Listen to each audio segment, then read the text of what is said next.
is the 4th of July 2024.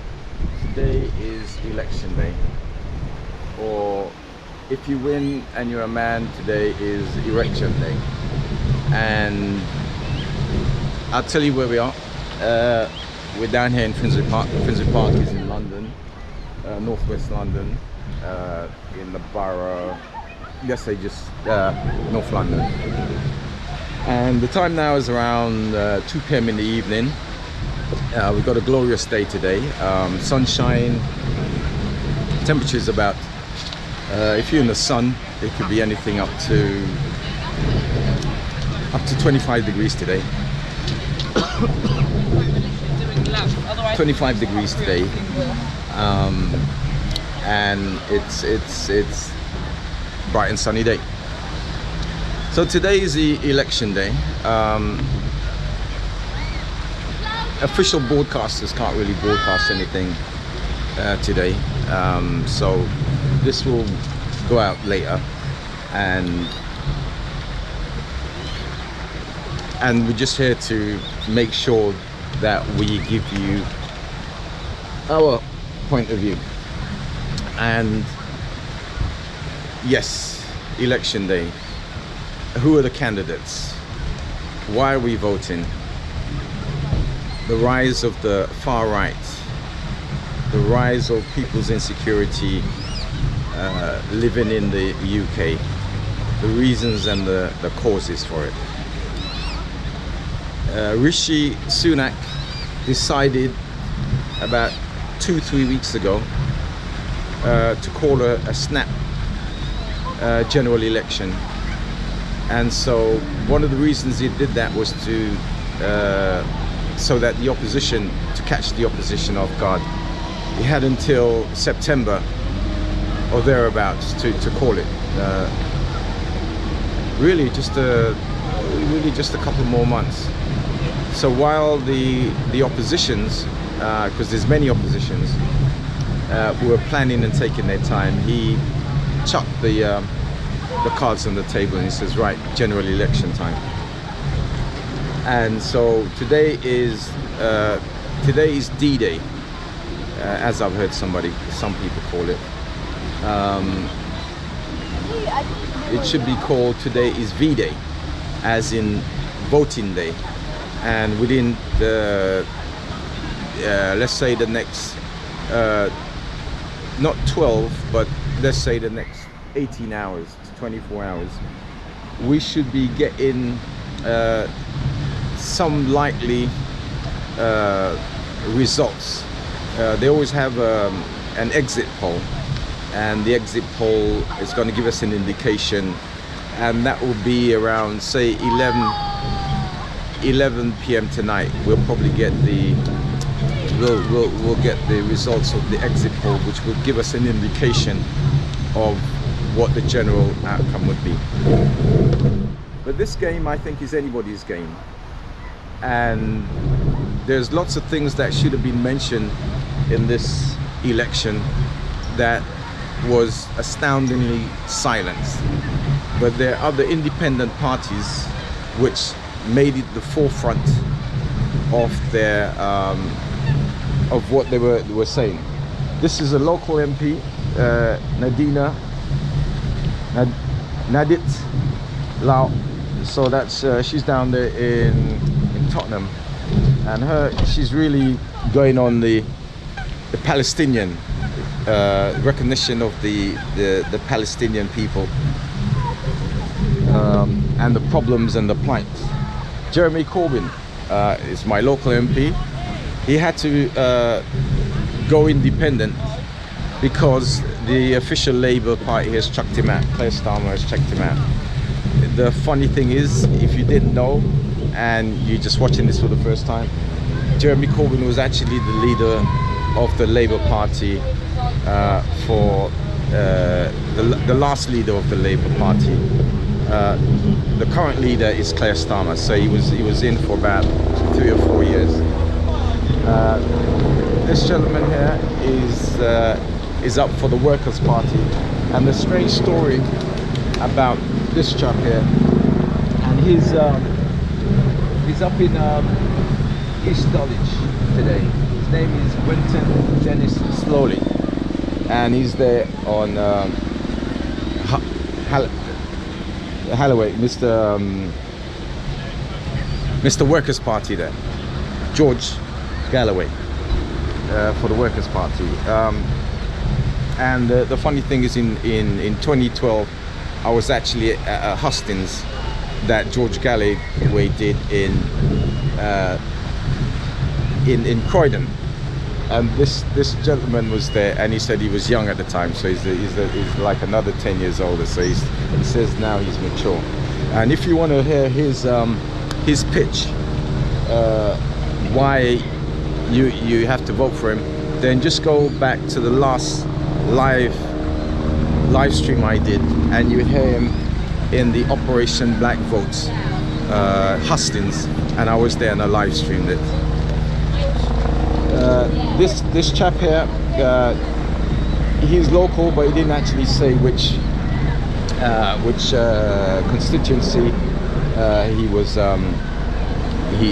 was gonna be in, but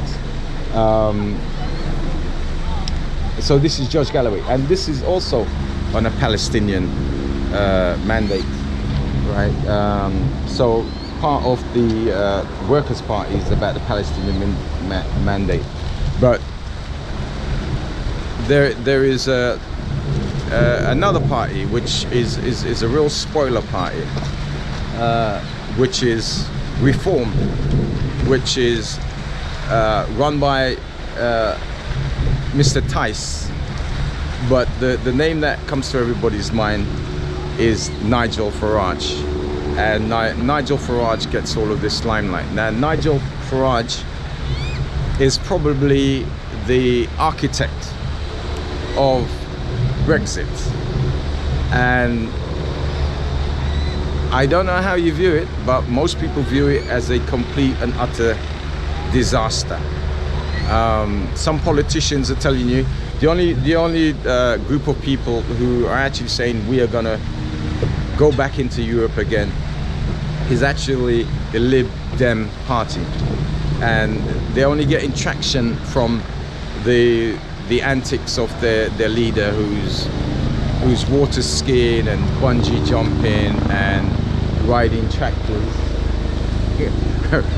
tractors in order to catch hold of the press, in order to get some publicity for his party. But Nigel Farage, back to the Workers' Party, they have about 200 candidates. It's about 200. It's over 100, I'm sure. 100 to 200 candidates being put up for this election, and they're running on many things, but mainly the Palestinian, mainly the Muslim vote, right? Nothing was said during this election about the Muslim vote. It was also very silent. But we've been having protests outside universities. Individuals have been doing their protests in different places, but it gets no traction from the general press. But this gentleman here, Dino Filipinos and Nadita Lau, right, both in this area, are on the Palestinian. And also there's lots of Labour councillors who have resigned and decided to go independent. So this is going to be very, very, very interesting. There is so many different people in this game today, and we really don't know how people are going to vote. And so this is going to be one of the most intriguing elections there is for many people. I've heard one person say this is like Christmas and they're waiting for Santa Claus to come. there's lots of people who don't know how they're going to vote, not until they're actually in the booth itself and they're ready to put the X. They would never know until that point who they're going to vote for. But from my point of view, the government cannot pay the bill. None of the governments. It seems like all the 7 countries in the G7 have the same problem, and probably for good reason. They're all in the same economic system, or they fall in the same economic policy, right? Back to England, back to the UK. The government, time after time after time, has been telling us that they've actually increased the money which goes to these organs of state: policing, the judicial system, the health service, education. All of these organs of state are on life support. All of them are in crisis. One of the reasons why they're in crisis is because of one, there's many factors, but one of the factors, the financial factor, is that the economic system that we're in, right? When they say, oh, inflation is only 2%, it is that every year prices actually go up. And even if it goes up by 2% or 3%, that is only some things go up by 2 and 3%. Some things go up by 20, 10% a year, right? And the following year it goes up again, right? Now, those of you who are in private rented accommodation, you know that. In fact, I've heard that certain people they've had 3 rent rises in 1 year, right? So the new government should legislate about all these rent rises. Things are just escalated at hand. It's called the cost of living.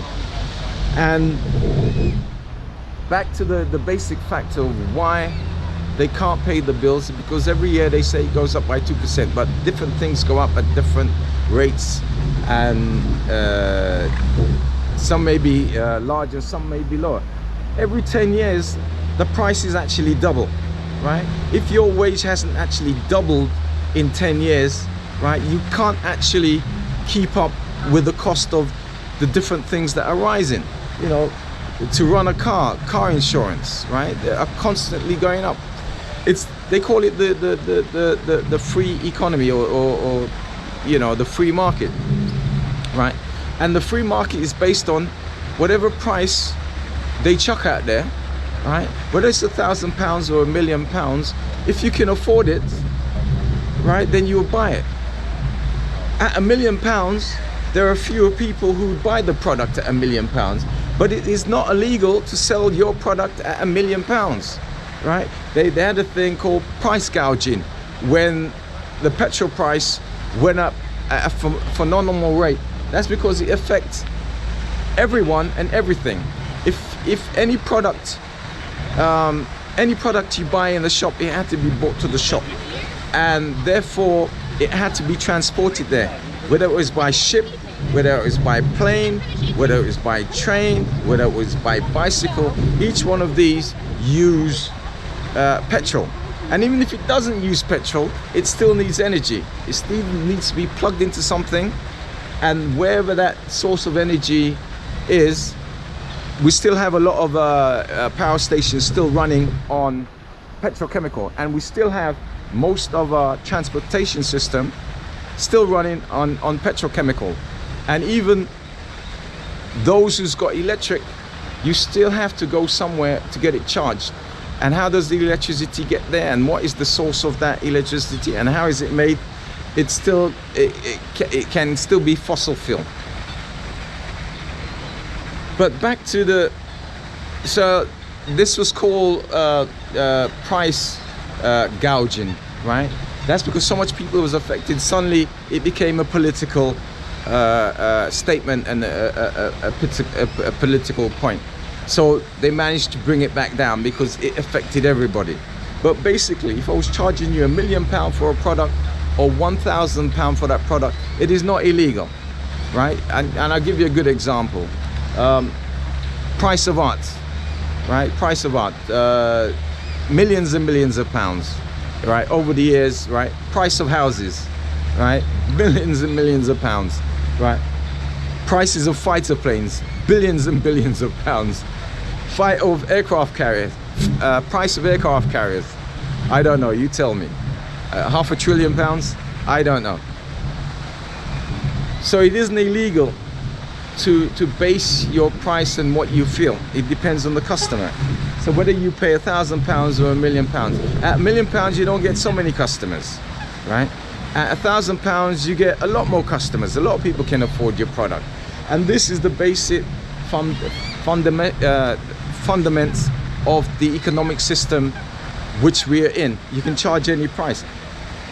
Straight after and during lockdown, suddenly all our energy prices went up.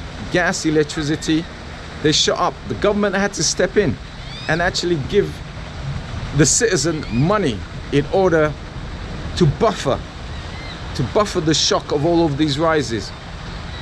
Every now and then the government would give home buyers some kind of relief or even a grant for first-time buyers. They will give you 30% or 20% in order for you to get on that ladder, right? So because price rises are rising and people can't afford it, the government actually steps in. A good example is everybody was given £400 when the electricity price went up, and the government has slightly eased it off, and we're about to feel the full effect of the cost of living about now and in a few months, when the government subsidy to the citizen is actually being eased off and run out. So remember HS2, right? This is the thing about prices always doubling. They will give one price in the beginning, and then a few years later you'll find that the price has almost doubled, and then the next few years it's doubled again. In fact, the price has gone up so much. The first thing Rishi Sunak did when he came in was he cancelled HS2.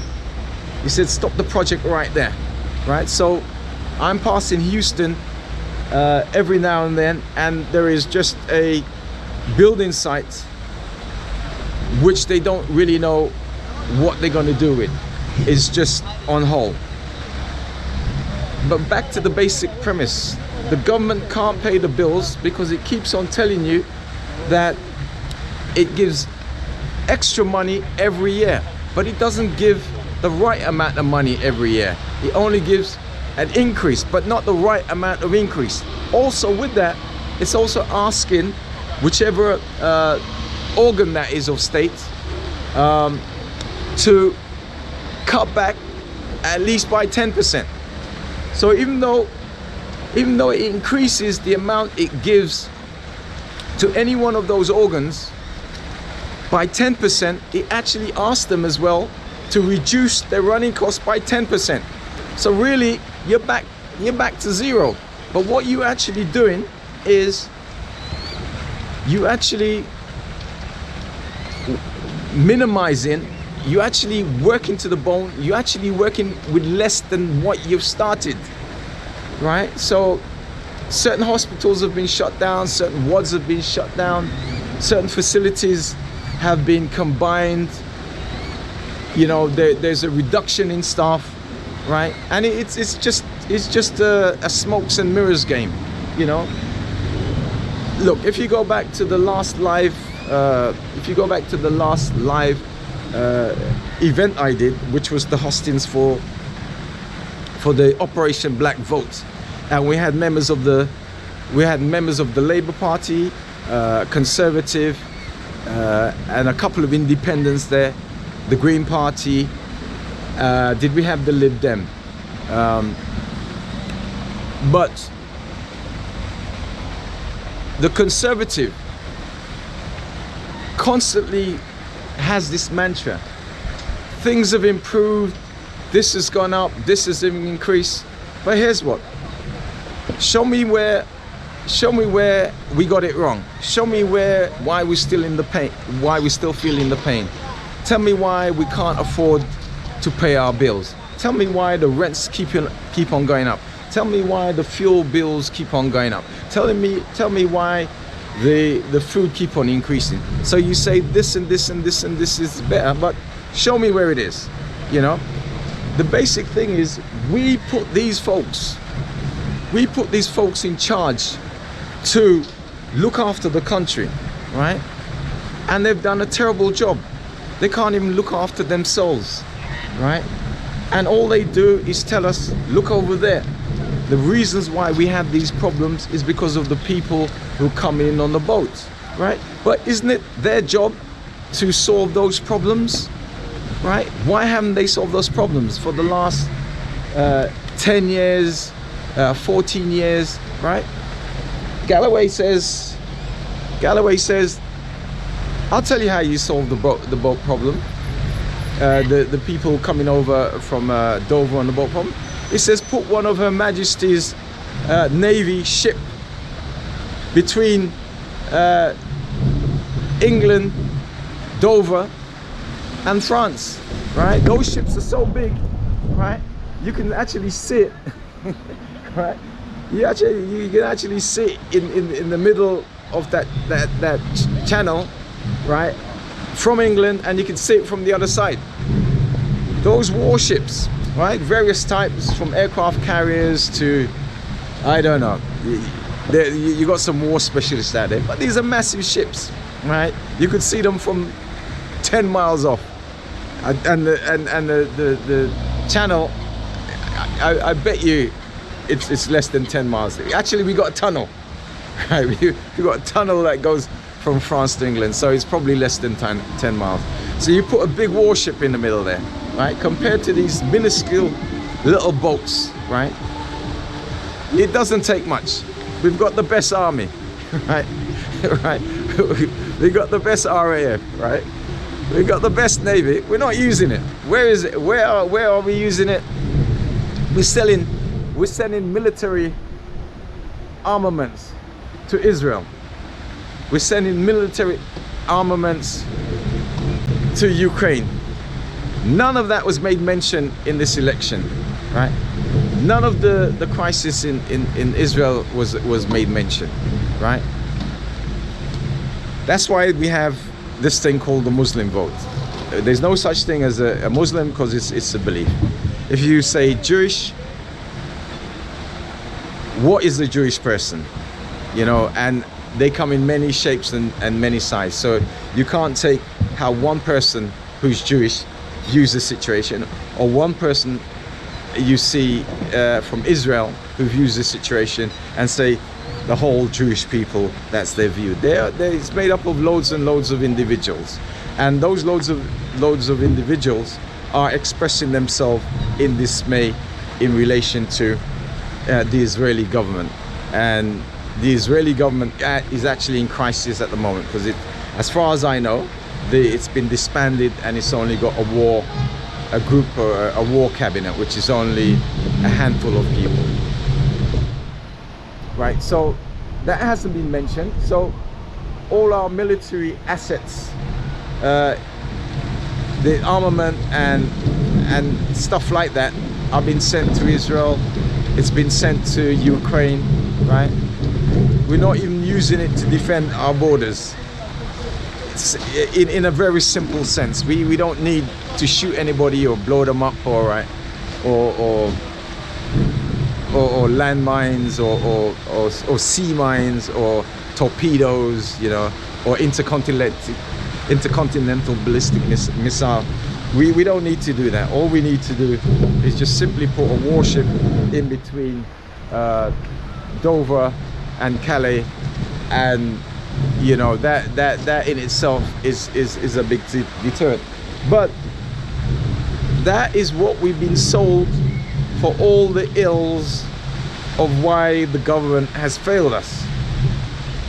And it's failed us because we're seeing so much incompetence, right, in all the different sections. Or maybe it's deliberate managed decline.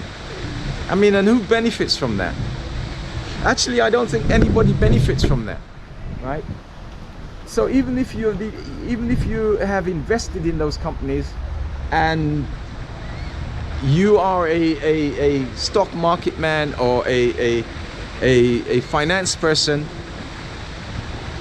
if 90% of the people in the country is in dire straits, then even you as a multi-millionaire, you are still gonna feel it, because when you go to your luxury restaurant, the people that serve you in that restaurant get an ordinary pay. If their pay hasn't risen, then they are actually in crisis. You won't get a good service. They won't be able to, and there is crisis in many industries at the moment where people are not, they haven't got the workforce, right? Or people don't want those jobs. If you're getting minimum wage, you can't really survive in the city or even out in the shires and sticks, right? Because everything has gone up in price. There was one chap I spoke to a few years ago, actually before lockdown. He was working in central London. He could not live in central London. He had to live outside of central London because he was working in the hospitality industry. And you get minimum wage, but some of it, this is the other trick about the hospitality, some of your wage is made up from the tips. And what have some organizations done now is that when you're given a tip, the tip actually goes to the management. You don't actually get the money, right? So even though everything is really bad, and the 1% class is actually benefiting, your gardener, your cook, your cleaner, the person who looks after your car, your chauffeur, cannot live, not even comfortable, not necessarily comfortable, but just live, stay alive without going to a food bank. Or some people are staying in a caravan, some people are out on the streets, some people are sofa surfing. So even though you benefit from this economic situation, no, you think you benefit financially, the people that actually serve you is actually on minimum wage. And if they're miserable, you're going to get a miserable service, right? Or they're not going to turn up to work, right? Or they'll find a job which is closer to home, right? So it's a zero-sum game, right? Which is going to hurt everybody. It's hurting people already, right? We got people sleeping on the streets already. We got more people sleeping on the streets. We got more people going to food banks. We got more people walking into supermarkets and stealing stuff and walking out, right? So we got those people in crisis, but we also got those medium-sized businesses that's actually suffering because they've got to replace those products which is stolen, and so they're losing business, right? So this economic crisis, this crisis we're in, it's called the cost of living crisis. The government can never pay the bills because it lies to us all the time. The truth about it is that prices rise twice the amount every 10 years. And it doesn't tell you that the prices rise by twice the amount every year. It just gives you the thing that, oh, it just goes up by 2%. Eventually that 2%, it just escalates. It just shoots up and it gets out of hand. The mortgage thing at the moment, so people are expecting that the mortgage would go down. It was meant to, the Bank of England interest rate is meant to be cut within the last couple of months. It's managed to stay the same. If you're in the money market, then talk about hedging your bets. It may not go down, not until, some would say, the end of the year. Some would say in the next couple of months. So those of you who are on a mortgage, who went up within the last few months, it's gonna stay high. The thing about mortgages is that you have a deal that lasts you 3 or 4 years, 10 years, or what have you. So that's going to stay high for from 4 to 10 years. If you've got a tracker mortgage, that's a different thing. The Bank of England said that those of you who have been lucky so far and your mortgage hasn't come up for renewal, within the next few months, when it comes up for renewal, some of you be paying an extra £200 to maybe £2,000 a month. Where are you going to get that money from, right? The government can never pay the bills. They're always lying. When the government gets into trouble, it's got a thing called quantitative easing. It just prints the money. Britain is in debt at the moment to about 98% of GDP, right? France is in debt at the moment to 113% of GDP, right? And it got told off by the EU because they predict that debt is going to go up to 137%, right? And what they tell in France, and France is already in crisis. That's a very good example. France is in crisis because it tried to increase the retirement age to 62.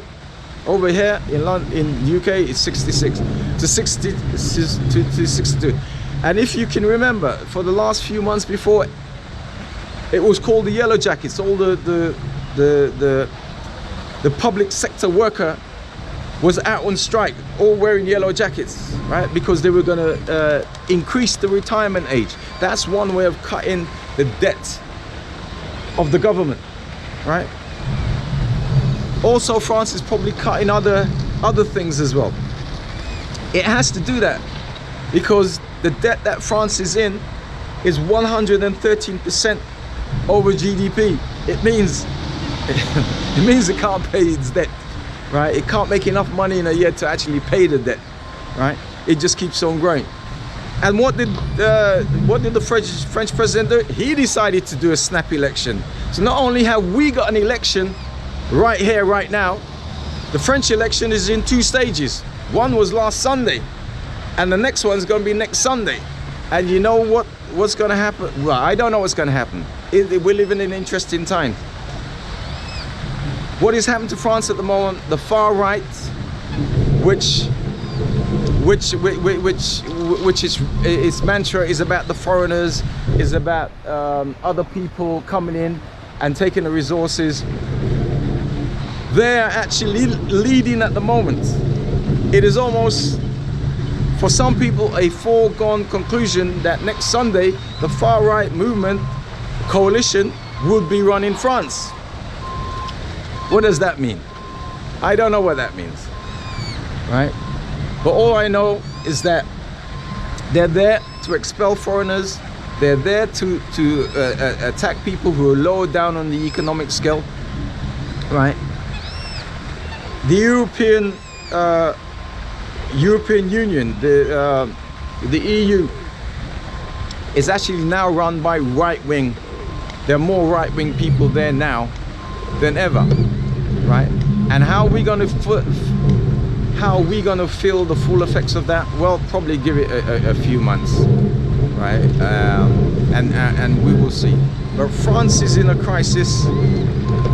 It's in the middle of an election, right? Our election is today, right? It looks like the National Front is gonna be in, and that's next Sunday. They already done the first one, the first part, which was Sunday gone. And France is literally our next door neighbor. The people themselves are gonna be in crisis. They're gonna have to have more cuts, right? It's gonna be brutal. And why is that taking so long? yeah, right. I'm And just going to go and do a pee and I'll be back. all right, yeah, and it's going to be brutal. And over here in England, if I go back to, I haven't got it, UKIP. Actually, UKIP is up, but it's called the Reform Party, which is, that's the far right party here in England. And not a mention of the far right policies during this election, thing. And if France is an example, if Europe is an example, right? Even though they say in the next 12 hours, 18 hours, that the Labour Party is going to be a landslide, we still don't know the effects of Nigel Farage and the Reform Party. We still don't know the effects of the independent parties that have Israel and the Palestinian people as their main focus. There's a main problem there. There's a humanitarian problem there. There's the people who are who they call them liberals. The people who care about other people in the world. The people who see suffering and feel suffering. Not like the other party leaders who just ignore it. Doesn't make a mention. You know. You ready?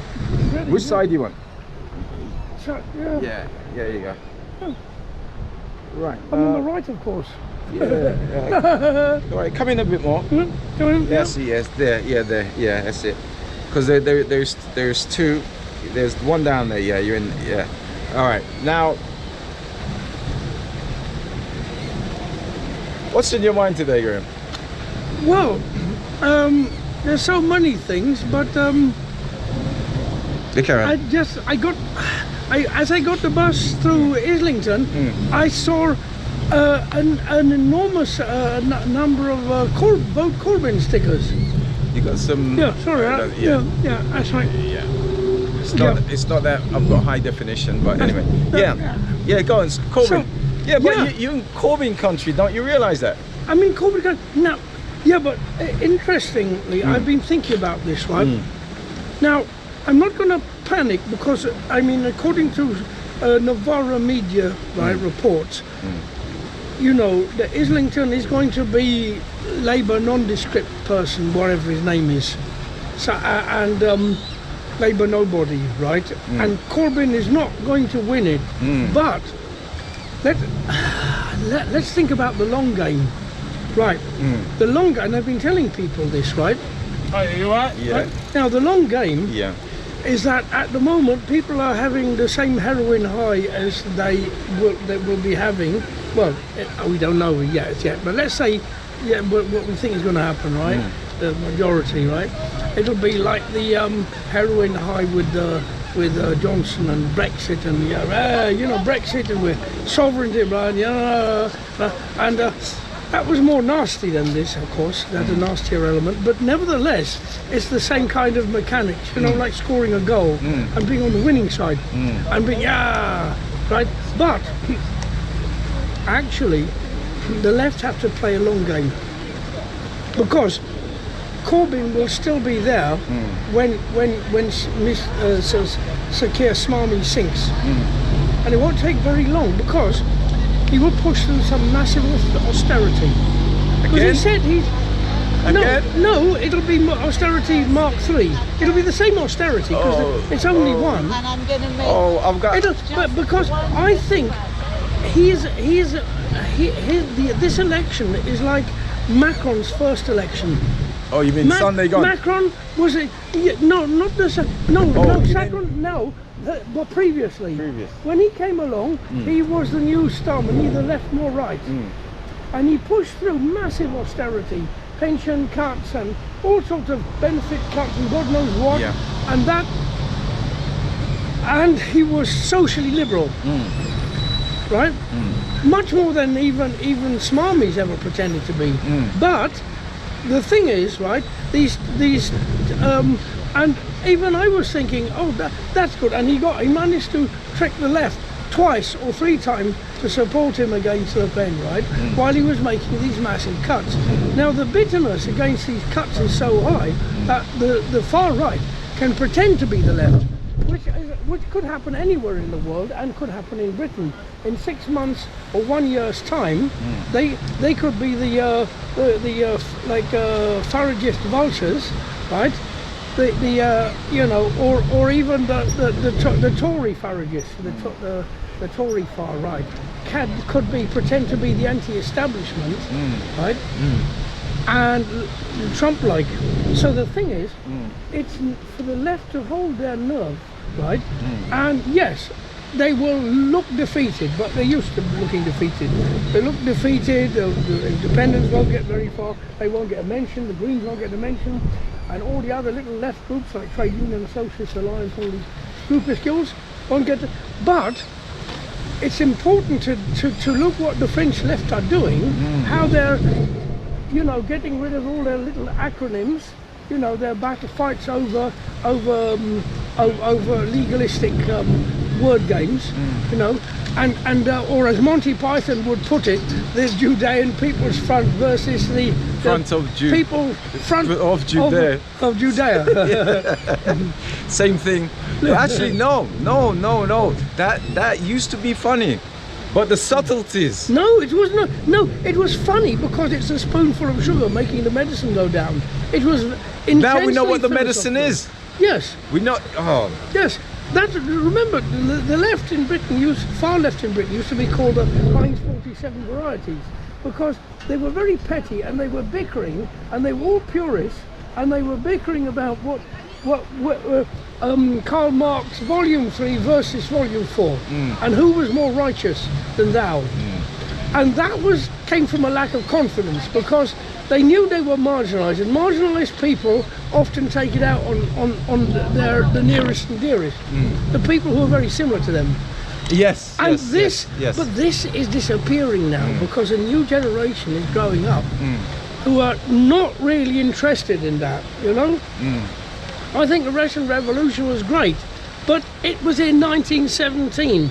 So, you know, I'm not interested in where Lenin was buried and whether it was suitable for him and all that. This is all rubbish. What I'm interested in is what are we going to do now, and whatever we call it. Well, all right. You said on your way down here, Novara Media says, yeah, Jeremy is not going to get in. They're not saying it because they think it's great. They think it's awful. But it's like saying Trump could win. He's got high poll ratings. It's not a matter of being a traitor or being awful. It's just a matter of being honest. So what did your eyes tell you when you on your way down?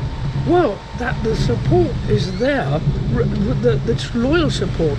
You see, there weren't any Labour stickers, so Labour might win a big paper victory, like Johnson won, paper victory, you know, rah, rah, rah, the votes. But the real Labour Party is getting smaller and smaller in terms of members and supporters. And it will become Macron-like. Macron's middle way grouping, whatever it was called, right,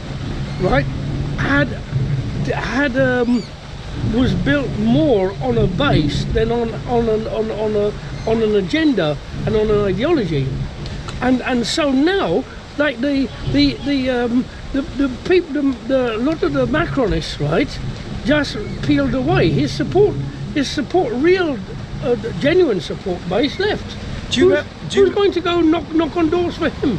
Do you remember the yellow jacket protest? Yellow jackets, yeah. Right. Did you see Gilets jaunes? Do you remember how the police actually put down? Brutal. Right. Yeah, and Macron, right, has actually helped Le Pen. There's actually very little difference between them now because he's actually moved to in the racist direction that Sunak has. Yeah. He's just like Sunak. He's mimicked him and gone to the anti-migrant and veils and wearing petty things, burkinis and all sorts of nonsense like that to cover up the fact that the austerity. All right, you said austerity Mark III. So that protest in France, the yellow jacket, was about austerity, was about cuts. Yes, about cuts. Yeah. Right. It was hijacked by the far right, but it was actually left wing, and the left wing eventually managed to boot the far right off the protests. But we haven't seen any protests like that in the UK, right? Since the poll tax riots. Right. But if we're gonna have austerity Mark 3, people are already in crisis, right? People are just about surviving, right? Even if you got money, even if you get 100k a year, they're just about surviving. Well, I just came out of the pound shop, and I saw some sort of very desperado-looking woman, right, trying to run out of there with toilet rolls. They managed to get her to drop them and that, and I think they're so used to it, they didn't really sort of bother anymore. And it's just daily occurrence. It's daily toilet rolls. Right. Toilet rolls. All right, this is another part. This is a good example of the economic situation that I keep on saying. Prices actually double every 10 years. Tell me, what in the pound shop is a pound today? Very little. Nothing. Well, next to nothing. Nothing. Right.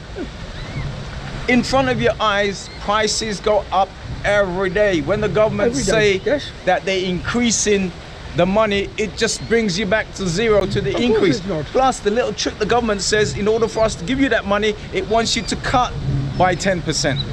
Yes, of course. Right? So you're actually going backwards. Of course, because the brilliant thing about mathematics, right, is it enables you to produce the result you wish, and not be dishonest.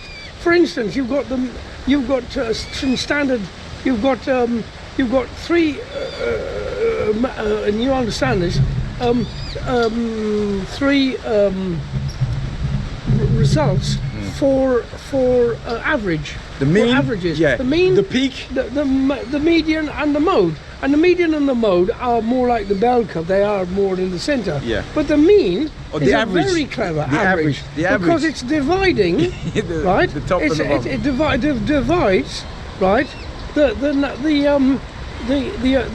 amount, regardless of how skewed it is, with the number of numbers. The average, the peak is so rather of course different. It's a perfect. At the low. So it's a really perfect way to manipulate and actually to say we're not lying, because it is mathematically correct, but it's not humanly correct. Yeah, because if in Tower Hamlets, right, you've got 20 bankers. Right, that earn millions, and you've got a majority of the 85% of the population living below the poverty line. You're using the mean. You can work out the mean average wage as £500 a week. I think that's about it now. That's the average rate. No, this is how it works. In arithmetic. But it is arithmetic, and no wonder people are fooled. Before I studied arithmetic, I did not understand this, and now I understand. Think, no wonder it's a trick. I was at Hustings Monday.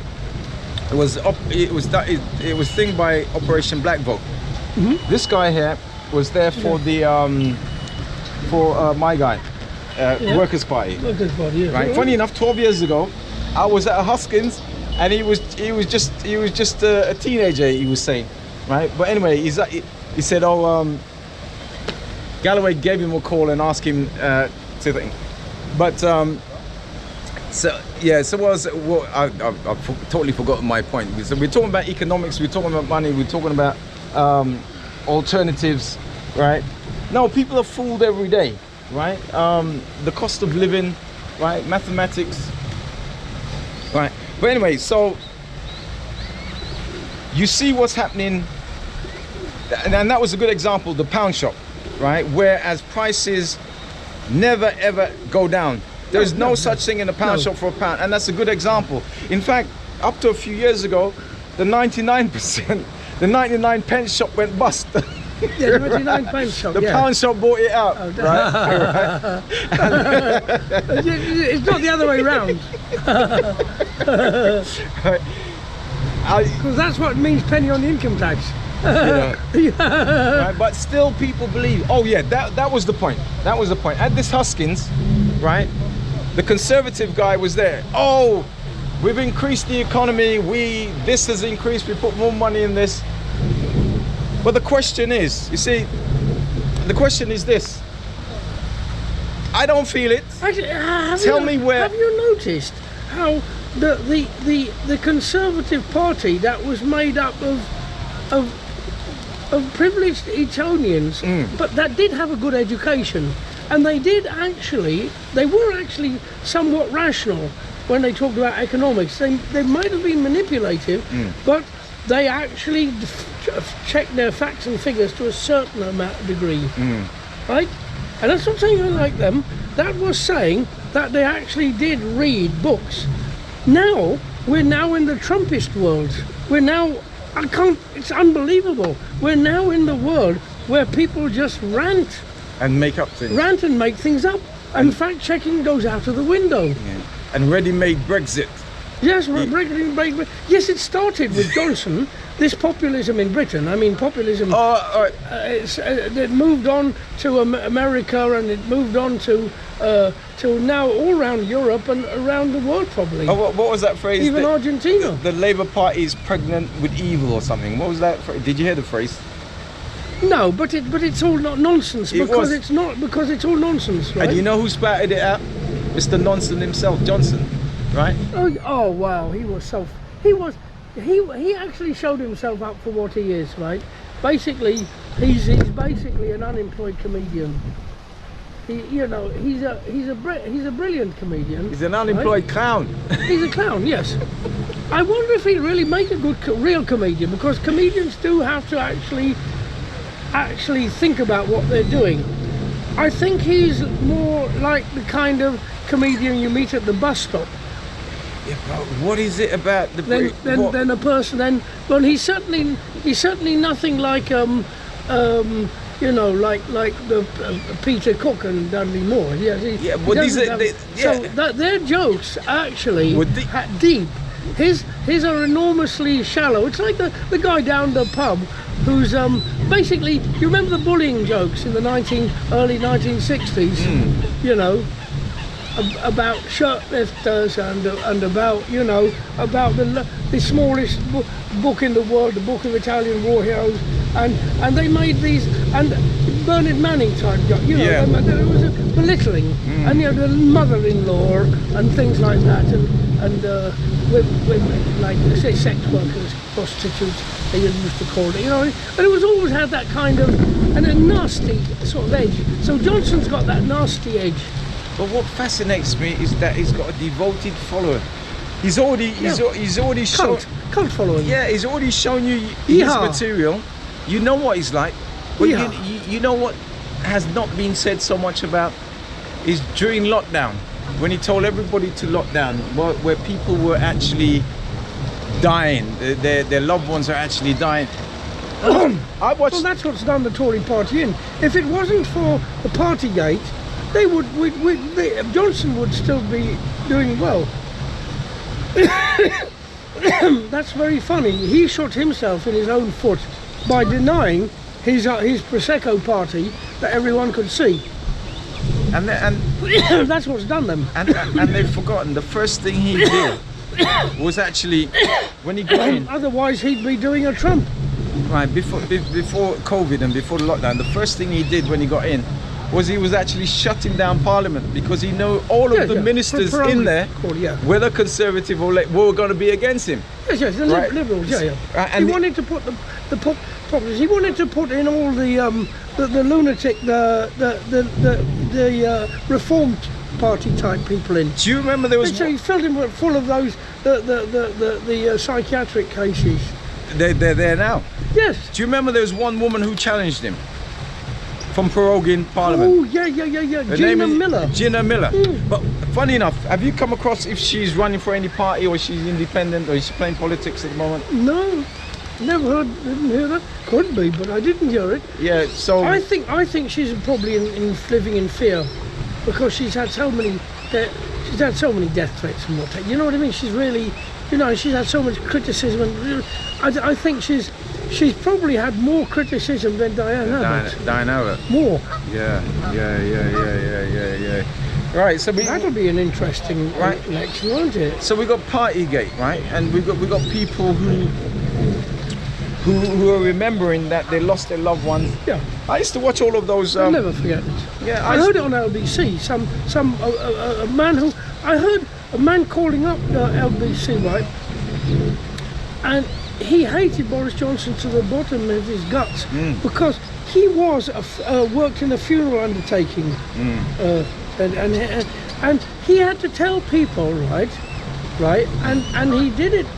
You know, he did it very dutifully. He had to tell people, and he was about 22 at the time. He told people that they could only have a few of their family, one or two, and they had to decide. The parts of their family they couldn't invite, and it was very awful. And he said the great shock when he saw this Partygate picture, the denial. And he's speaking for a lot of people, whether they can articulate it in the same way or not. That bitterness is what's done the Tories in. And if Trump did a Partygate, he'd be finished as well. Well, he did the 6th of January. 6th of January. But I don't know how that hasn't. And you know what? I watched. Why? That's even much worse. How come that didn't work? Or is it what Hitler said about having if you lie, do a really big one? Maybe he did a big lie. Or maybe America is more Christian fundamentalist and less educated. I don't know. I watched that 6th of January unfold terrible. Live. Really, it's awful. Yeah. He should be in prison. Trump should be in prison. I think I was watching something else. There was another. In third world country, it's called a military coup. It's called a coup. Yeah. Oh, and while we're in America, before we get back to the politics over here in the UK, isn't politics fantastic? Biden. Yeah. Stubborn as a mule. An egotist. I did think a lot of his integrity, right? Although I'm far to the left of him, but he's just stubborn. He's just an egotist. You know, all he can he should just retire. He's had his 4 years in the limelight. Just retire and give it to somebody younger, more vigorous, and somebody who actually can defeat Trump. Because Trump is defeatable by a socialist, right? Who is actually vigorous and young. My bias media has made mention of Kamala Harris, right? Who's the deputy, right? Who's meant to be. She's the deputy president, right? So it should be natural she stepped in. It should be natural, but I think the sexism and the racism in America is probably worse than in Iran. Yeah. It's horrible. You'd probably be more likely to have a female ayatollah than you would to have a female president.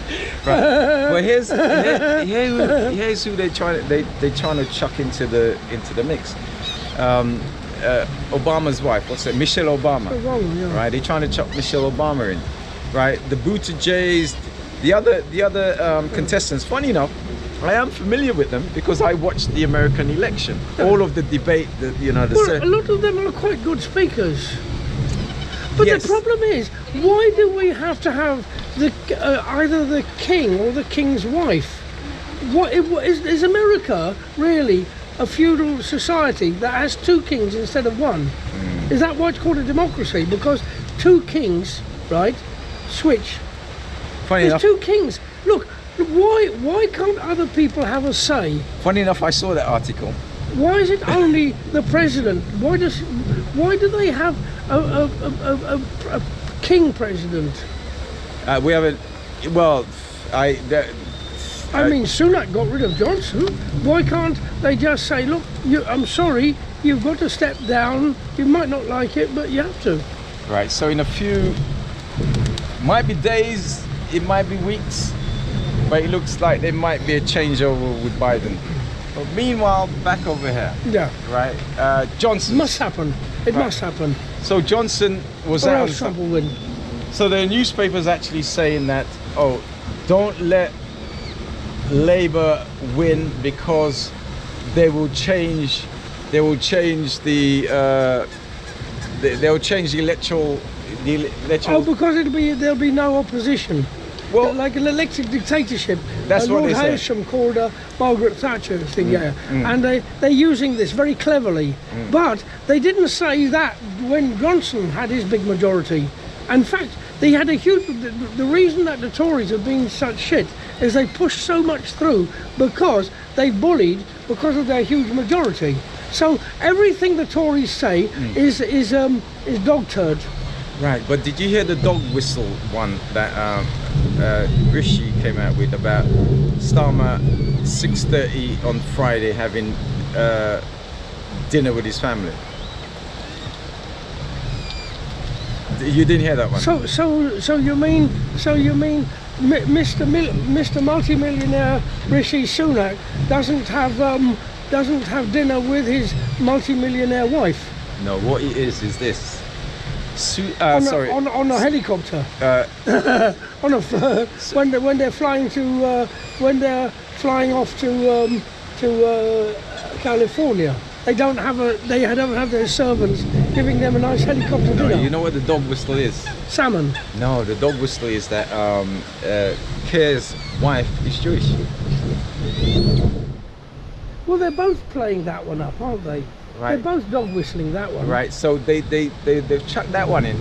But you see, if that one hits, right, we got the far right, who's pretending. I don't know, the far right who's pretending.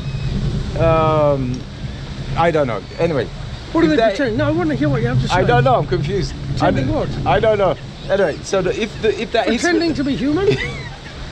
Pretending to be alive? pretending. Pretending to be made of blood? No, sheep's in wolf clothing, right? Like Le Pen in France seem to have moved more to the central, but it's still the same, right? But anyway, if that hits, right, what that would do. Well, whenever any capitalist system is in difficulty, they always pull out bigotry, Yeah. the race card and other forms of bigotry. Right, if that hits, that will push more people to reform. Well, you see, you can't actually take the right wing's clothes and defeat them because they'll only become more right wing, and that's happened again and again and again. Right, so If you say, Yeah. if you say, oh, the deportation flights are good, thinking that you're going to steal their thunder, then they'll say, right, we want concentration camps next. yeah. And then you'll have to say, well, I agree. Well, I see what you mean by that. I don't really agree with that, but maybe one or two will be okay. And they'll say, no, you're not. You're dishonest. You're not because you don't know where you stand. What we need is lots of them, What we need is people to. especially for unemployed people. It's mandatory that you've got to join. You got to join the military. You got to do what is called National service. national service, right? They're banding that around, and those lovely kids over there listening to us. Yeah, you got national service coming. You got national service coming. Universal discredit. Huh? I know. Universal But discredit. the kids who've been doing the national service, national health is broken. You know, yeah. So the dog whistle, right? So they become more extreme. They were already playing that game as well. Yes, but why it's not working, even amongst the elderly conservatives, is because their care homes are being damaged. You see, elderly people are more concerned, right, at being looked after when they get old. You see, yes, they might be very, very bigoted, but that's second to the fact at them being looked after. Who are they going to vote for? I think a lot of elderly conservatives will stay at home. I think they'll say we're disgusted with everybody. I think they're disgusted with the Conservatives for damaging social care, and also they're sick of Boris Johnson for lying and allowing a huge, you know, sort of like genocide through neglect in care homes during COVID. And I think that so they won't vote Conservative, but they won't vote anything else. So they'll stay at home. They'll sit on their hands. That'll be the biggest problem for the Tories. Them sitting, people, their core supporters sitting on their hands. But that's a good phrase. Genocide by neglect. By neglect, yes. In fact, that actually is a kind of that sums up the effects of capitalism and on austerity, because there's homelessness everywhere, and a lot of these homeless people you see are going to die. There's homelessness everywhere. I know, because they benefit cuts, suicides. You know, of course, it's by neglect. You see, in law, you know, it's legal to, you know, neglect somebody and let them starve. It's a person who works for the NHS. It's called Do Not Resuscitate. DNR, Do Not Resuscitate. Yeah. Right? So, genocide by neglect. Yeah. Interesting phrase. Where did you get that? Was it yours, or did you hear that from somewhere? No, I've made that one up. All right. You can claim that one. They're going to start using that. Genocide by neglect. It's got blankets there. Blankets? Oh no, these are probably these are probably security guys. Security guys, they're going to sleep over. Yeah, sleep over. Yeah, they're going to sleep over. It's cheaper. Literally got a tent. Literally got a tent. Yeah, of course. Right. That's exactly what I was saying about the cost of living. See, they can't afford to stay in a hotel. They can't afford of course not. to rent a rent. They will stay in a tent, right? They'll sleep in the tent, and there's probably other things they'll spend a couple of hours in the tent. Then they'll probably there's a communal area where they all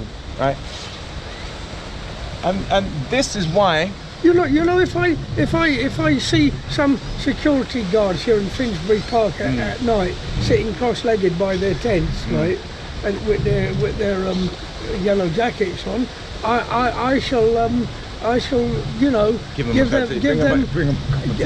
them a cup of tea and give them a nice clip-on tie. So that they won't have to pay for a nice clip-on tie, just like I used to wear. All right, so we got demographics, right? So the normal voters for the Conservative, which is the elderly, who genocide by neglect. Yeah, right? Those care homes that, you know, I mean, what is it? Run by donkeys, right? During were the best people illustrating what happens in children's homes, in elderly homes. In elderly homes and children's homes. Yeah, everything during the elderly home in particular during the COVID thing, because you remember that Johnson didn't give a damn and said, you know, let the bodies pile high, and in the care homes they did pile high, and he was responsible for that. He let them pile high. Many of them were people who would have voted for his majority. They would have voted for him, and he let them pile high. Now, a lot of their relatives, right, will remember this. You see, because it's when the crunch comes that you know who your friends are. You see, so all his superficiality, it works. It was great entertainment during the Brexit times when he took bulldozers through, you know, red walls of foam and things, and when he went up to the north of England with a fish and wore his you know, like a different costume. He was Christ. Rugby costume. Oh no, I've always pretending to be Christ. No, he's never done that actually. No, he's never done that. I think that would probably work better off in America. I don't think it would. He's clever enough to know that it wouldn't really work very well in England. But too secular. Who is it that are going to vote for the Reform Party, Farage and Tice? Well, who are they going for? Listen, we all know cranky bastards. We all know people who are so embittered that however poor they are, right? They're full of hatred. You know, there's still anti-vaxxers around. There's still people who believe that there's a conspiracy by some demonic force, and that there are still people who are downright insane. And who would the anti-vaxxers vote for, you think? Right wing, like Lawrence Fox. Lawrence Fox made his name during an anti-vax demonstrations, and then he joined Reform now. He was anti-establishment. He was saying that we won't have enough freedom. Now he's joined the authoritarian reformers, you see. Yeah, the anti-vax also helped Trump during that lockdown. Yeah, I know. It's like Trump. One of his mantra during his last was, "We're gonna drain the swamp. We're gonna drain." But the biggest alligator in the swamp is Donald Trump. He's part of the whole. But it's like Rishi was saying. He says, "Look at all that damage that has been done by the Conservative Party. I'm gonna do much better." But wait a minute, you are the Conservative Party. The damage has been done by you. You're the biggest. You're part of the. Well, you see, he's seen how he's taken populist to its ludicrous extreme. I mean, he hasn't thought that he's taken it to its extreme. You see, you know, if Donald Trump does win the election, is he going to say that it's been cheated? I mean, he'll become an authoritarian, and he'll become he always was the establishment, but what will he say? He'll still be against the establishment. What establishment will he be against? He's the president. Will he split himself? Will he ban hamburgers or what? Will he ban Coca-Cola? Well, he did ban some Muslim countries coming during COVID, didn't he? Not Saudi Arabia. No. What he loves King Salman. What do you mean? So, well, you know, it's chosen, isn't it? You know, it's all manipulated, isn't it? Right. So we've got the anti-vaxxers, right? So I'm just trying to work out the demographic. They had a thing the last general election. They call them the shy Tories, right? When they polled them, it almost seems like Jeremy Corbyn was actually gonna win, and then suddenly it just. Have you noticed that Jeremy Corbyn has turned into a byword for something bad? Negative. So yeah. I hear this on Times Radio. I hear this on the BBC World Service Radio. I hear it on Radio 4, LBC. Whenever they're talking, they just throw him in as like, oh, anything that's to do with failure. They couldn't attach him. But have you noticed they don't mention him with anti-Semitism anymore? They used to mention him with Russia, which they don't anymore. I mean, IRA. Yeah, that's gone. Yes, no, they just mention him as something bad. They attach him. They just attach him, so he becomes demonic. So the stupid That's people how populism works. Yeah. So the stupid people out there, after a while, it'll be a negative just by mentioning it. So if even if a sort of a right-wing Labourite person like Smarmy or somebody else, one front bencher, has a clever whiz and decides to nationalise something, water or something minimal like play to socialism, minimum railways or something, they'll immediately be accused of being of Corbynism, and then they'll stop because accusing somebody of Storbynism will be like in America accusing someone of communism. But Starmer, you're now a monster. Starmer has in the manifestos to nationalise the sort of British energy company, right? That's very strange. Did you hear that? You heard that, didn't you? And they never attacked him on the socialist angle. No, because they know he's not going to do it. They know he's not going to do it. They know he's used that play to the gallery. He's got to have something left which is socialist. So they're not going to look, because they'll give up the game. I mean, yesterday the Standard said they like Starmer. That's ridiculous. Come off it. And so does the Times, and so does Will it be the Telegraph next? What will it be next? I mean, you know, the establishment like him, so they know he's a safe pair of hands. So if they thought he was really going to have anything nationalised, then they would have genuinely attack him. And what's happened to the post office? The last thing that was nationalised. It's nothing. It's quite been put on ice, hasn't it? Well, they did say they've got there's lots of moral outrage, but where the money's concerned, I'm afraid they've got their fingers caught in their zip. All right, let me conclude, because you've only had half a show today, and because I started early. Yeah. All right, so. Well, I don't mind continuing, because I've got nothing else to do today. I'm sorry I come late, but anyway. I'm all talked out. Talked out. Okay, well, I can do that. I can talk for you. Listen. This morning, I went 7:10. I voted, and I voted Green. There's only a few, unlike the local elections. There's only a few things to choose from. Hudson Small, right? Now the thing is, I text people, right? Yeah. I text my drama teacher, right? Right, and I voted Green, right? And I didn't say you must vote, right? Well, of course I'm hoping they will, but I'm trying to lead them by example, but not say you must, because that's not right. But he wrote me back, so did I, and then I called somebody else, right? Then I called another woman that I know, right? And she said, so did I, and I felt really good. And another woman, and she used to actually be more pro-conservative, and then she went to the Greens, and I thought she would vote Green. I said, voted, and she wrote back, I voted the Labour because the woman in my area was quite pro-feminist, and I wrote back, great, because I thought that's brilliant.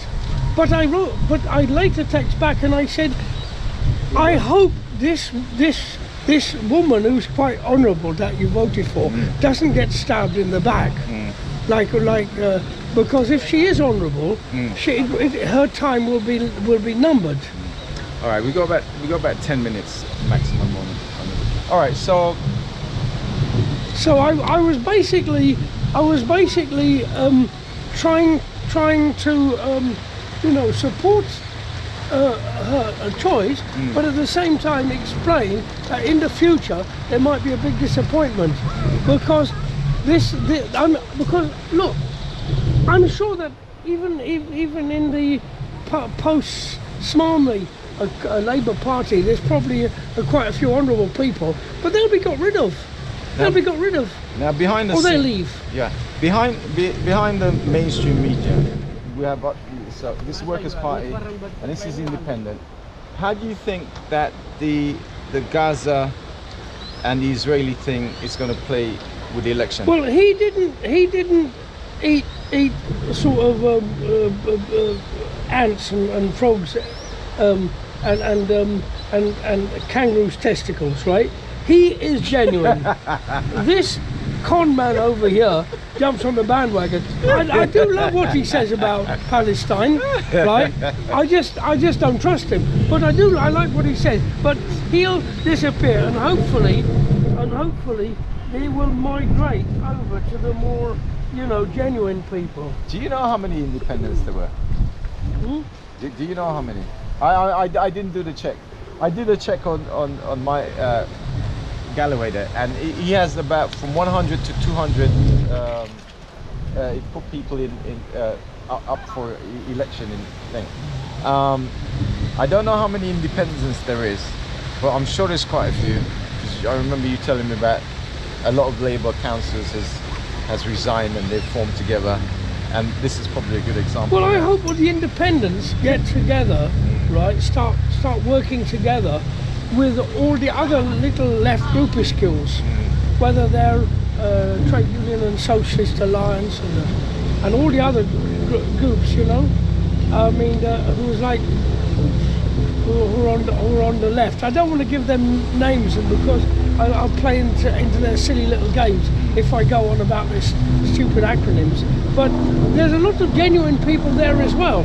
But sometimes they're genuinely dogmatic, which means that people forget about them. But people, we need genuineness, but we don't need dogmatism.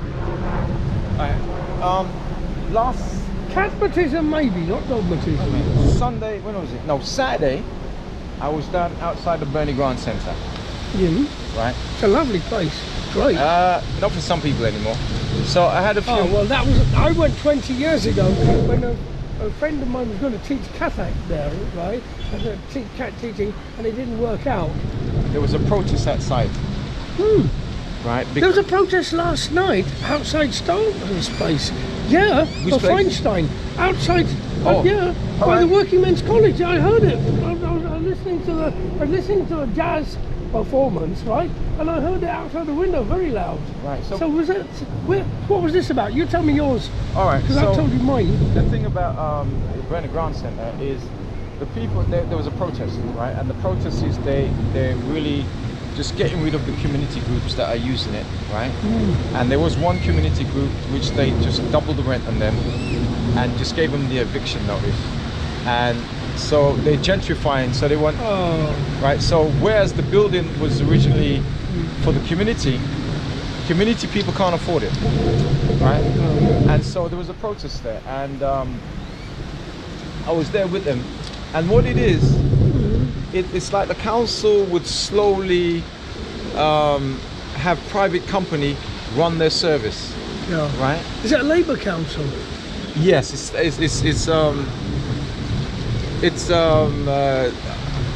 name's slipped me, man. He's Tottenham. Tottenham, yeah. Bernie Grant. No, yeah. What's the young? He's a lawyer. Anyway, he will come. Grant? Huh? Bernie Grant. Been No, on no. LBC, no? No. That's somebody else. Actually, he did have a program in LBC. Oh, was it?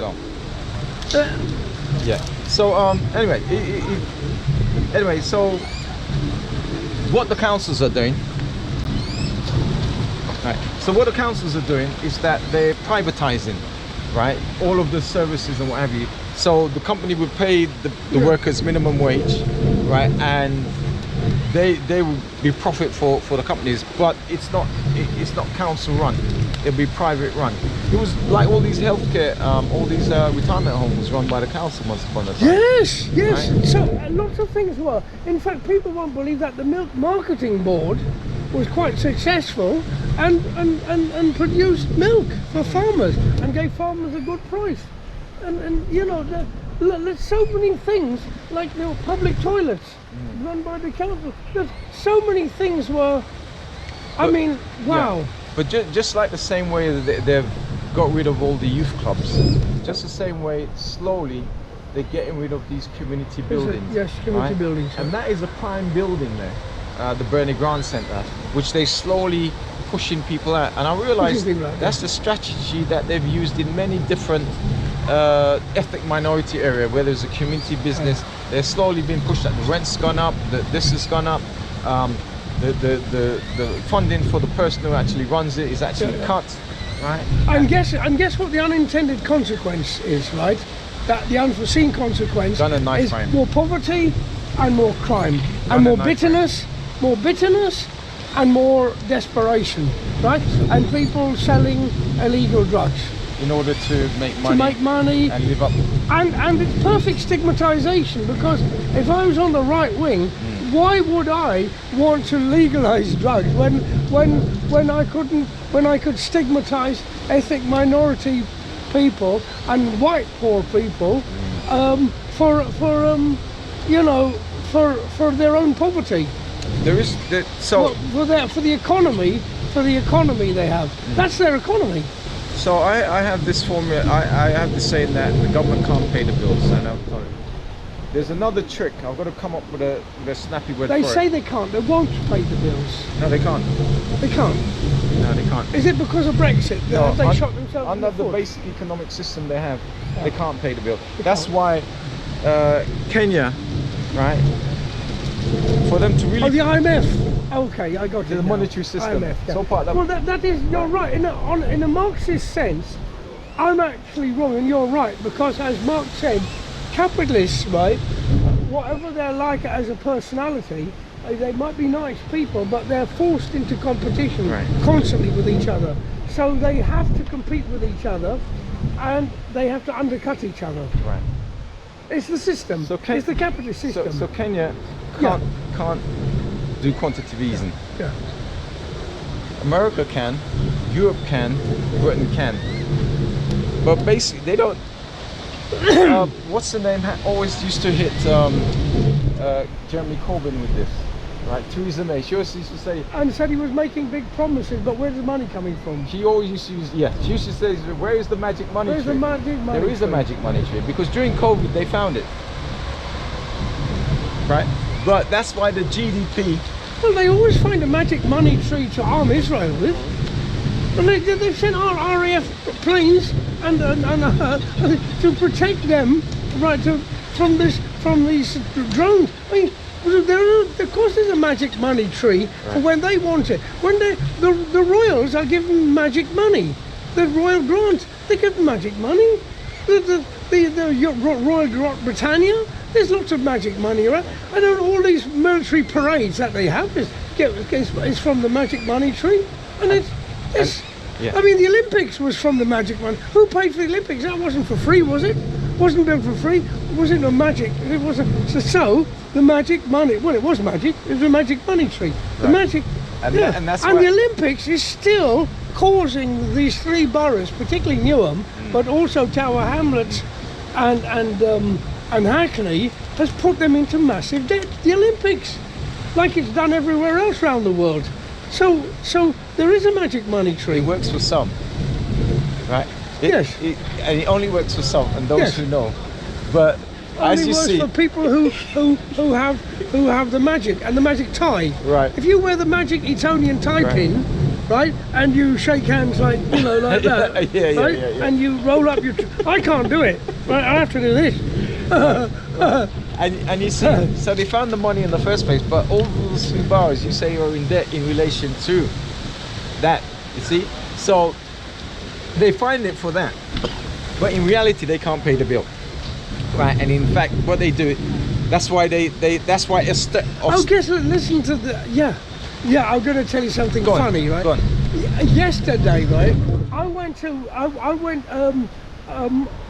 2 months ago, or about a month and a half or 2 months ago, I went to Sadler's Wells and I saw Sleeping Beauty. I got a cheap £15 ticket. I'm quite lucky I've managed to get them, right?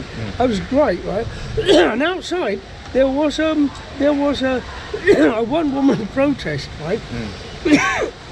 It was a Northern Palace who was actually saying that they're going to get rid of all the musicians. The Arts Council are going to cut the money to the musicians, and that's going to be the end of their jobs, right? So I said, yeah, thanks, I'll do something. I said, can you send a letter? So I sent a letter to my MP, right?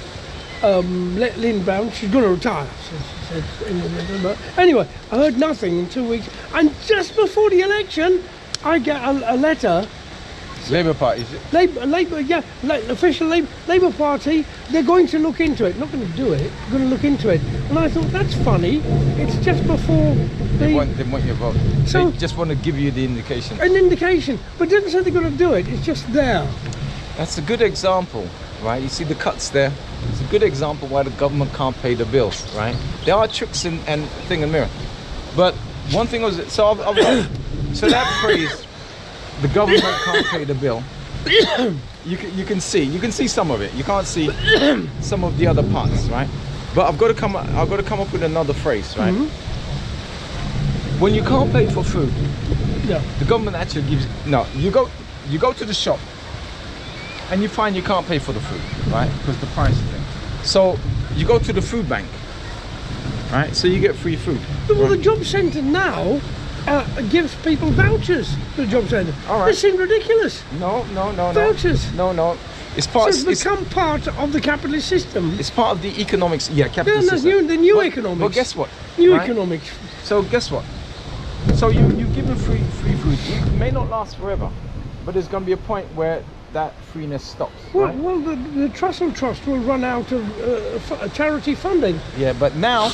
Charity funding. Yeah, but look what happened. They'll have to have state funding for food banks soon. Yeah. Because charities, will have fatigue. Yeah, They but won't be look, able to do it. but look what happens after you say the food bank runs that way. When you go back to the shop, Hmm? the prices hasn't gone down. They've gone up It's actually higher than Higher, yeah. when you couldn't afford it before. when you couldn't afford it before. You're no. now in more trouble, More trouble, yeah. right? Because your income now, whatever is social security, it hasn't gone up. Yeah, and there's a huge problem that's mentioned by the Trust of Trust and the other charities, right? Is that a lot of homeless people, they're demanding quick, ready-to-eat meals because they can't cook. It's expensive, Energy, yeah. especially the standing charge. Right. It is very, very expensive to cook. That's a huge problem that homeless, and not just homeless, but other very poor people have. They can't cook. Yeah, I'm still here. Yeah. Are you I'm still live. I'm still live. Oh, okay. Yeah. All right. So here's two other tricks, right? One is first-time mortgage, right? So they can't afford it. So the government gives them 1/3 of a grant, right? Right, for them to get on the ladder, right? Well, you see, that's part of the Tory ideology. Right. That's what got Thatcher, right, where she was. Home ownership. You get rid of collective council housing, collective housing associations, and an ideology of house and car. So they have to help homeowners and car owners. I was gonna because come it's on to the car. because it's individualism. Right. But the thing is, they've now the unintended consequences of them not doing that, because I mean they are greedy bastards, and even though they know that they should really help first-time home owners to become Tories at the age of 22 and lifelong Tories by letting them buy their house, right? They're not even doing that because they're so greedy. They're so greedy that they've even forgot the basics of Adam Smith capitalism. All right. They don't even know it. All right, that's they the just know greed. All right, that's the house. Let me- Adam Smith would be sick. Right, let me go to the car now. Now the car, remember ULEZ? ULEZ, yeah. Remember Mayor Khan said he will give you money, right, for you to scrap your old van. It will give you, Yeah, to get an electric car. exactly. You can't afford it. You can't afford the house, you can't afford the new car, but they give you a subsidy. What that means is that the You price, can sleep in the car. well, Like in America. yeah, it's That's perfect. Right, That's why they have big cars in America. Right, Because you can have a whole family sleeping in the boot. right. The person who has that car and the person who has that house subsidized can just about afford it. If there's another, Yep. if there's another shift in cost, They're a shifting cost, they can't right? do it. They can't do it. They'll fall over the edge, and that keeps all the prices artificially high. Yes, of course. It's what's called a cartel. To companies in Adam Smith type capitalism, the theory is constant competition that makes prices lower, and they always spout Doesn't that. never comes out low. No, never does. because the reality is cartels. Now, cartels are not officially allowed, but in fact, the big capital is based on cartels and aggressive takeovers and that. Big companies take over small companies, so they keep getting bigger and bigger. So big fish eating small fish. So, and they have cartels, like we did with an earlier podcast a long time ago, talking about how Freddie Laker was put out of business Yeah. across the Atlantic. Yeah. This was a cartel in action. This is how cartels work, See what it boils down to. to keep the prices artificially high. What it boils down to. I think- Against Adam Smith's is ideology, which they espouse, which is the Adam Smith Institute is meant to talk about the tax-free alliance. The tax was meant to keep undercut each other and keep prices low. But in actual, the reality is Continue artificially high. Yes. Right. And Deliberate rising, it yeah. goes back to that slogan that was And the same in Argentina under Milei. He's created huge poverty by getting rid of subsidies and that, but he was meant to solve the inflation problem. You see Has that? it been solved? you see No. that? So now he's going to dollarize their economy, Right, give so- up their sovereignty, So when you take and make them a puppet, yeah, so when you take away like that the Cold War. yeah, so when you take away that subsidy to the poor, you see everything crashing. Yes, Yeah, because when they poor people spend money, Right. rich people don't. yeah, but here's what. That's when they What does Sunak need to buy? Nothing. So you get somebody sleeping in a tent in the park here, right? And if the more money you give them, the more they'll buy things. All right. I'm trying to conclude. Yeah, so we got Yeah. have a couple of minutes. So it goes back to that slogan that Bill Clinton used to George Bush. Was it senior or junior? Anyway, he said, "It's the." In fact, after they smoke their last joint, they'll go out and get themselves a nice big meal. Yeah. The phrase was, and the phrase was, and what we've been talking about almost the last 15 minutes was the economy. And Yeah. the phrase was, "It's the economy, stupid." Is it gonna shoot And me? it's still the economy here, right? Cost of living, right? So let us conclude. So tonight is election night. Tomorrow, what do you see? I don't know. I haven't got a crystal ball. I really don't know. But like you, I'm just listening to what they're saying. The polls are saying this and that. If they're to believe, there'll be a big Labour majority, and it'll basically and in a week's time, the austerity will begin again. By Rachel Reeves will start, and then the cuts won't happen immediately, but the cuts will happen slowly after 6 months and then increase, because they're not going to tax the rich, so the cuts will start. And we need to be around to be able to not just say I told you so, but to be able to actually soothe the people who are really hurt and disgruntled and pained, because you know, like they've come down from their election high, and you know, reality Hangover, the headache. Hangover, yeah. All right, so let me leave it at that. And from my point of view, And we have to do this so that the Faragist populists and other types of populists don't jump in and actually, like vultures, start eating off the carrion of people's hopes. Lovely, isn't that good? The carrion of people's hopes. all right, are we still there? Actually, I'm gonna tell you something before we go, right? I was in the working men's college and I heard not only some music and some poetry and some acting, but some poetry. And I was really impressed by one young Caribbean woman who got up and spoke some poetry, and she wasn't well educated, Okay.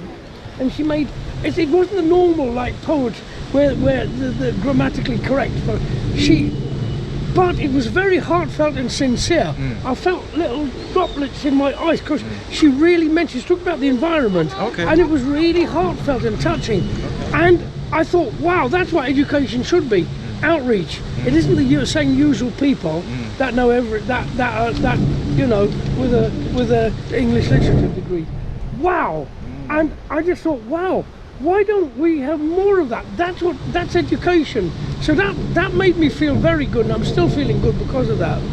It was touching and real, and I just thought, it was everything I would have wanted to happen, and there it happened.